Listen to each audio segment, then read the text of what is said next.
Então, boa noite a todos, que Deus nos abençoe. Hoje nós vamos falar sobre o capítulo 12 do Evangelho segundo o Espiritismo. E o título é Amai os vossos inimigos e pagar o mal com o bem. Sou estranho, né, quando a gente fala sobre amar os inimigos. E a gente sempre pergunta, mas por que eu tenho que amar um inimigo? Se é ele que me fez o mal, por que deve partir o perdão de mim?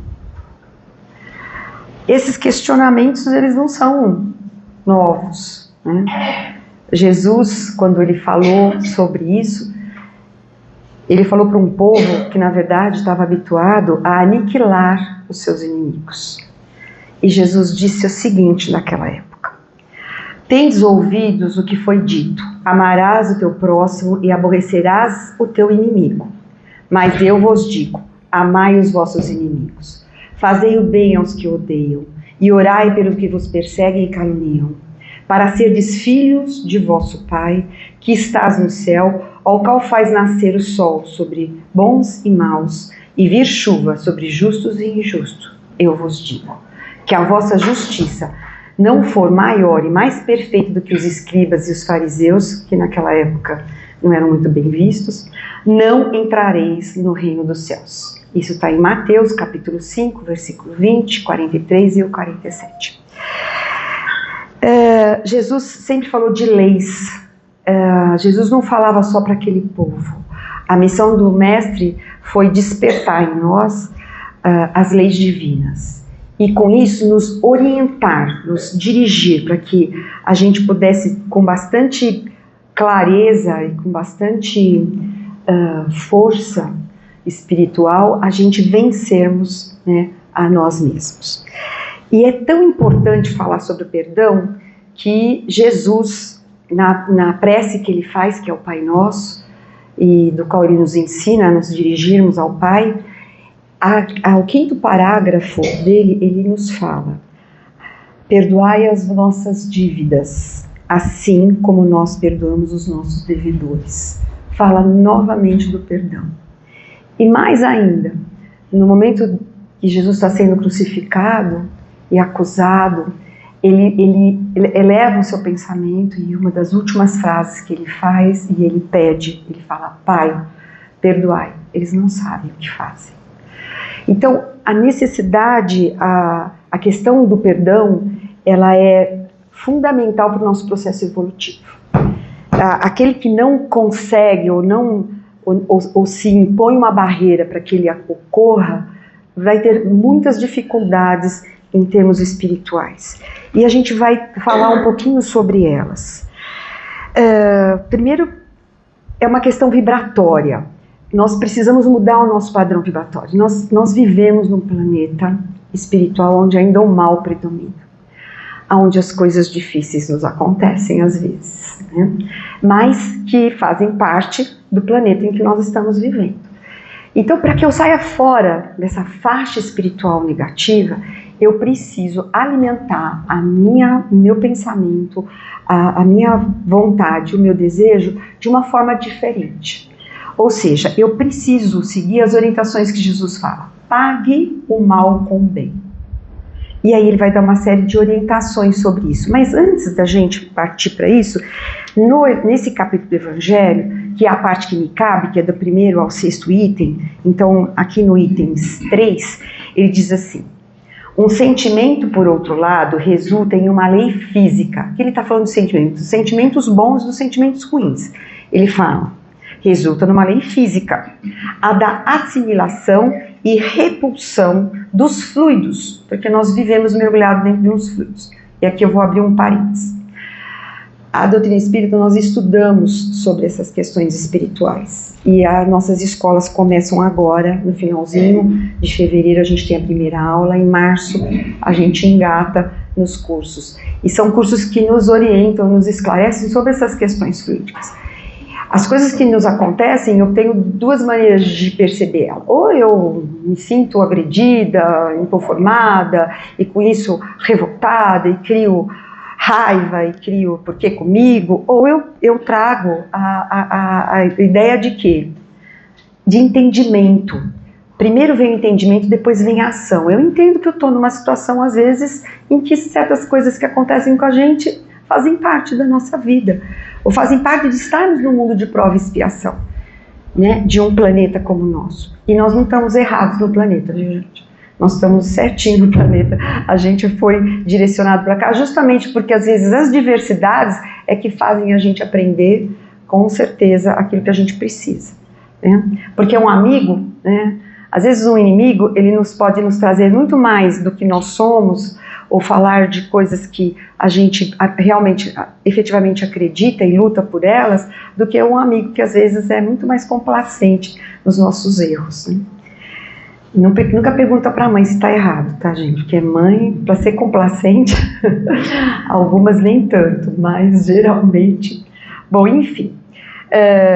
o que é importante, que ele termina aqui, ó. O pensamento malévolo emite uma corrente fluídica que causa penosa impressão. Sabe aquela figurinha que tem no Instagram, que é uma pessoa andando e tem uma nuvem preta em cima? É mais ou menos essa figura que a gente deve fixar. O pensamento malévolo emite uma corrente fluídica que causa penosa impressão. A gente vive sobre o ódio, alimentado por questões espirituais ruins. É mais ou menos como a questão do alimento bom. Quando você descobre a necessidade de se alimentar saudavelmente, você tem o seu organismo funciona melhor. Espiritualmente, você tem que alimentar a sua mente com questões positivas. Então, o pensamento positivo ele é fundamental para a nossa existência e para o nosso equilíbrio. Às vezes a pessoa fala assim, mas eu sou saudável, eu faço isso, eu vou na academia, eu me alimento bem, eu sou... ótimo. E os seus pensamentos? Em que ordem eles estão?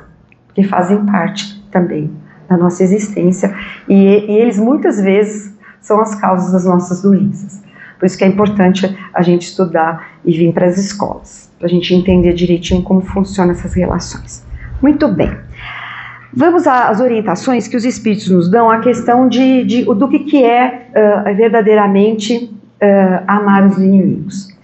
Amar os inimigos não é o conceito que a gente tem de amor e não é o conceito que a gente tem igual às pessoas que nós amamos, que nós temos afeição. É um conceito diferente disso. Eu não preciso falar, bom, gente, agora eu vou querer perdoar meus inimigos, então eu vou convidar todos eles lá em casa, fazer uma festinha, né, dar o bom e o melhor para eles e vou falar para eles que agora eu perdoo. Não é isso.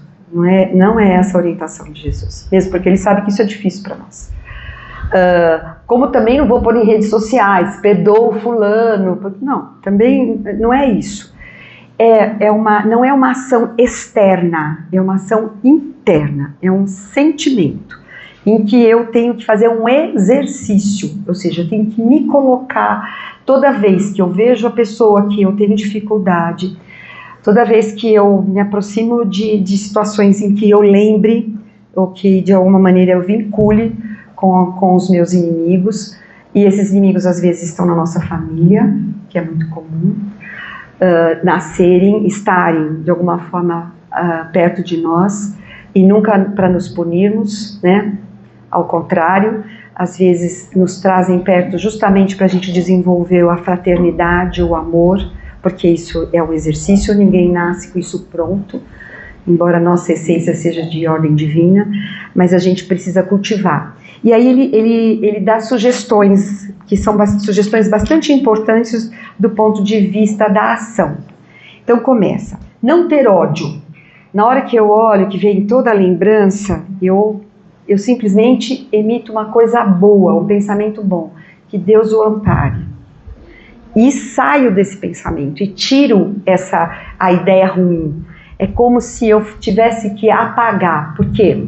O perdão que eu dou, ou o fato de eu não pensar no ódio, não exclui o compromisso que esse ser, ou esse meu suposto inimigo, cometeu contra mim. Ao contrário, as leis de Deus são justíssimas e são misericordiosas. Cada um carrega o seu fardo. Então, o fato de eu perdoar é eu não fazer parceria para carregar o fardo do outro junto, do que me fez o mal. É como se eu libertasse ele. Tá bom, irmão, você fez, foi escolha sua, ok, nós temos livre-arbítrio, mas eu estou te liberando porque eu não quero ficar nessa faixa mental, eu não desejo mais viver sobre isso. Então, é importante não ter o desejo de vingança. E o desejo de vingança é bem assim, você sabe que a pessoa está se dando super bem, ela acabou com a sua vida financeira, mas a vida financeira dela está indo muito bem. Então eu imito que Deus continue dando a ele, para que o aprendizado dele seja forte, que Deus me dê sustentação para que eu passe por essa provação ou por essa dificuldade e traga paz espiritual. Porque nós estamos falando de paz espiritual.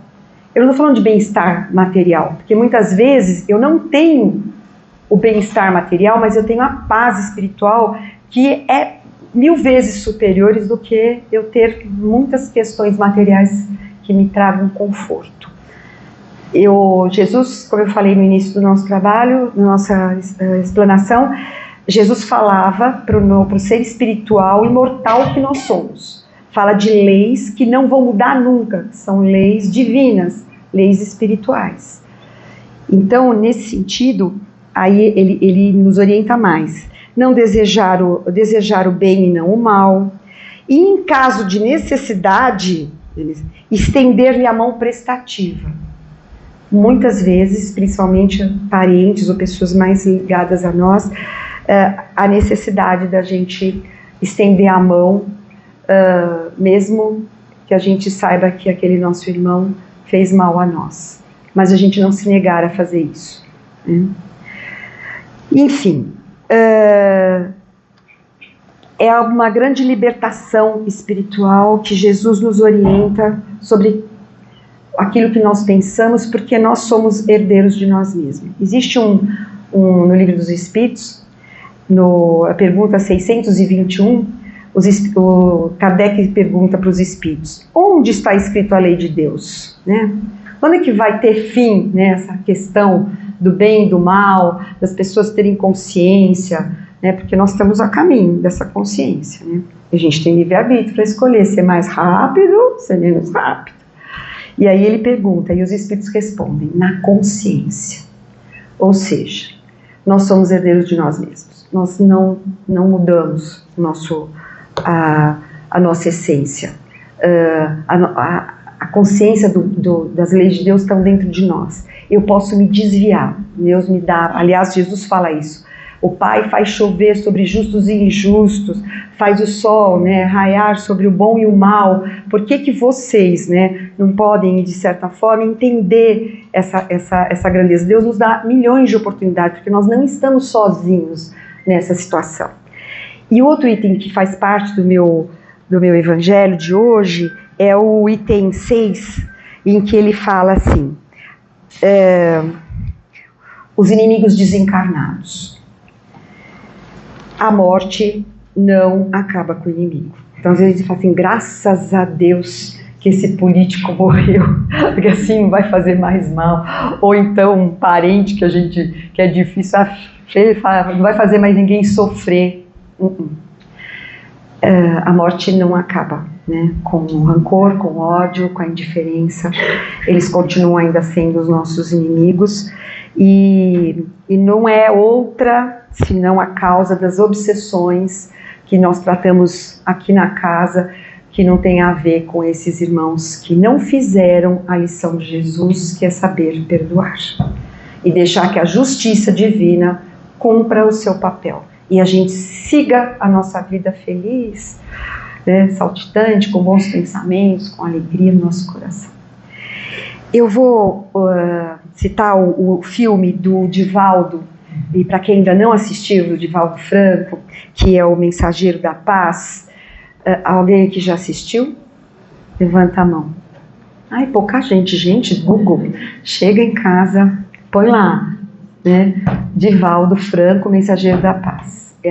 É a história do Divaldo. O Divaldo, para quem não conhece, é um espírita que faz um trabalho belíssimo, não só de livros, de psicografia, mas como também de caridade, porque ele tem a Mansão no Caminho, que está na Bahia, e faz um trabalho fabuloso. E ele conta a trajetória dele. E o Divaldo, desde menino, aliás, o filme do espírito conversar com ele, porque os espíritos conversam muito com o Divaldo. E aí no filme mostra que durante essa trajetória, ele, toda vez que acontecia alguma coisa com ele, era a morte do irmão, era uma dificuldade da família, essa entidade espiritual aparecia para ele e era meio sarcástico. Falava, tá vendo? Bem feito que isso aconteceu com você, porque você não sei o que lá, e sempre maldizia. E o Divaldo sempre, né, contemporizando com ele e tentando não se incomodar, não se envolver com aquilo. E teve, numa das passagens, ele conversa com a entidade fala assim, eu te odeio, eu gostaria que você vai morrer, vou fazer você se acabar. E ele fala, eu não tenho medo disso. Ele fala, mas ao contrário, do seu ódio, eu só tenho amor para te dar. Eu te amo, eu desejo tudo de bom para você. E aí esse diálogo passa e vai o filme, vai no fim, e no fim eles estão terminando o filme que eles começam a mostrar a parte onde ele começa a fundar a Mansão do Caminho e ele começa a pegar as crianças. Existia naquela época muitas crianças abandonadas e o Divaldo começa a recolher essas crianças e ele adota as crianças. Ele já tem 14 crianças adotadas e eles estão numa casinha muito simples. Na biografia dele também conta, no filme também vocês vão ver. E nesse dia chega uma criança, deixam na porta uma criança e há um alvoroço, né, as pessoas que moram com ele, vê a criança chorar e saem na porta.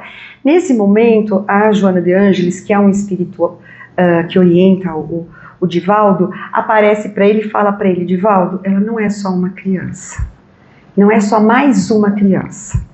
E aí o filme para ali, e aí se vê que ele sai, ele pega as crianças no braço e os outros dizem, não, a gente não vai poder ficar com ela, a gente não tem condição, já tem 14, a gente não está dando conta. Aí ele fala, não, ela vai ficar, ela vai, eu vou adotar ela. E ele entra. Mais tarde o filme mostra que essa entidade espiritual encontra com o Divaldo, ele está junto com a criança, cuidando da criança, a entidade espiritual vira para ele e pergunta, você sabe quem é essa criança? Rancor, ódio. Ele disse, sei, ela foi sua mãe em outra vida. E aí ele falou assim, e você tem a certeza que eu vou amá-la e vou cuidar dela até o último dia da minha vida. E aí nesse momento o Divaldo vira para ele e fala assim, eu te peço perdão por ter te induzido em outra vida ao suicídio. Mas eu espero que o amor que eu empregue a essa criatura possa atingir o seu coração e um dia você me perdoar. E a cena termina aí e aparece a Joana de Ângeles dizendo assim, ufa, né, que bom, a gente acha que iniciamos um processo de perdão, iniciamos um processo de cura. Então, muitas vezes, essas questões espirituais nos acontecem, assim como o Divaldo teve amparo espiritual para isso, nós também temos. Então, nós temos que pedir ajuda. Me ajuda a perdoar, me ajuda a entender o outro, me ajuda a virar essa página para a nossa libertação. Porque nós somos herdeiros de nós mesmos e é importante que a gente faça essa transição, né, do bem, né, uma vez que a gente entende que esse é o caminho, a verdade e a vida. Deus nos abençoe.